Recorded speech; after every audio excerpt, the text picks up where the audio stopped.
Love Thank You for Saying No? Want more episodes? Short on time? We got you. We're starting a weekly drop of shorter Thank You for Saying No interviews called Rejection Reflections. Every Monday morning, we're going to release a 10-minute or less episode. These are impromptu interviews with people who have an inspiring thank you for saying no moment. That means we record these episodes anywhere and everywhere. I hope they inspire you and help you to start your week off on a positive note. Hey everybody, it's Kenya, and this is the Thank You for Saying No podcast, where we find meaning in life's unexpected turns.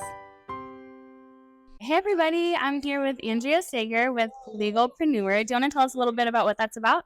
Yeah, so Legalpreneur is basically the business owner's legal community. We help small business owners legally protect their business, basically cover your assets and get lawyered up.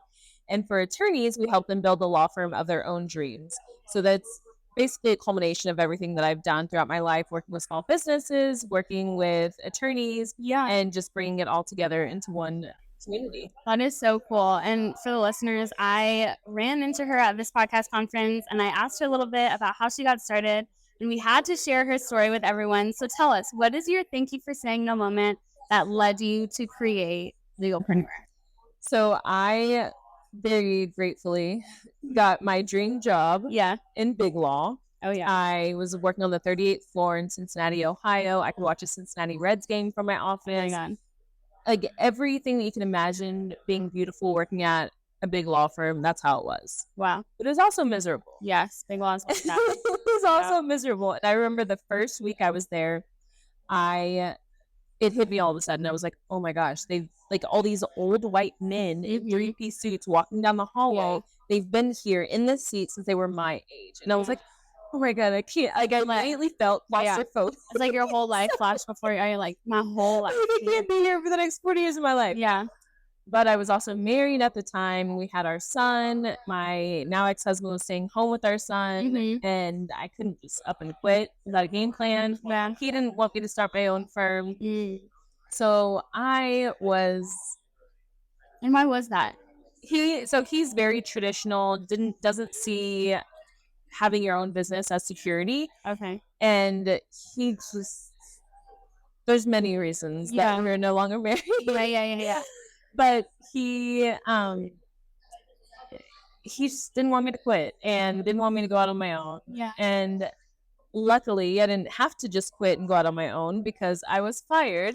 No. And I always tell people I manifested getting fired. Hell yeah. Because I am like 5 minorities rolled into one. And I knew that if they let me go, they had to give me a severance package. Yeah. So I held on for as long as I can. And the way it happened is crazy. So my husband and I were actually planning on moving from Cincinnati to Houston. And that Monday, we put our house for sale on the market. Wednesday, I remember texting my husband, and I was like, oh my God, I'm so miserable. I think we have enough money to hold us over. Yeah. Can I just quit right now? Like, I was literally about to get up and just walk out and quit. Right. And he said, why don't you just wait until we have a contract on the house? That way we know it's going to sell. Yeah. We just put on the market. I was like, you know what? I can do that. Like, I can wait for that. That was Wednesday. And then Friday, the managing partner and my boss walk into my office, and immediately before they said anything, I knew. And I was like, it took everything in me to look sad, to look heartbroken. I was like, oh no. Yeah. And luckily they came in Friday morning because what they did, they were like, you can, be on a PIP, a performance improvement plan, or you can just go look for another job and we'll pay you for 3 months. And I was like, okay, I'll think about what I want to do. And they're like, look, it's Friday morning, take the rest of the day, take the weekend to think about it. They left my office. I packed my shit up so quick. Yeah. And I never looked back. Wow. And what's so funny still is my husband, I remember texting him when they left. I was like, this is the greatest day of my life. Oh my God. I was so excited, excited because I knew I would have clients. And I get home and he's pissed. He's pissed that I got fired. I'm like, what are you not seeing? Like, I just got a $30,000 paycheck. Yeah. Like, what are you talking about? It was something that was really making you miserable. Yeah. And I literally launched my firm that night and I had my first client. Hell yeah. That's amazing. So launched my firm, Andrea Sager Law, grew that to $1 million within 2 years. Wow. And then that grew to be bigger than I wanted. And so we switched over to legalpreneur, and now we're just living the dream. That's so cool. So do you feel like your no, it was almost like the universe provided for you what you couldn't necessarily do for yourself at the time, but it totally worked out. Mm-hmm.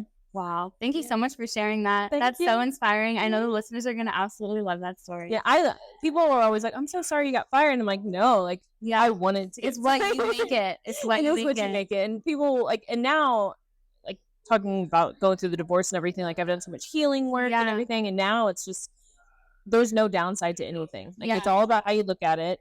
And when I say, like, we're living the dream now, I was still miserable running my law firm. Yeah. Even though we were making $1 million every year, I was miserable just because I didn't, like, it was all in my head. I didn't know how to actually just enjoy the journey and enjoy where I'm at. So now wake up with my best friend, build a company every day. Like, we're living the dream. Yeah. That no really sparked the start of like you, of you. Yeah. Amazing. Thank you so much. Thank you. Follow and subscribe to the Thank You for Saying No podcast, and you'll get every episode as soon as it's released.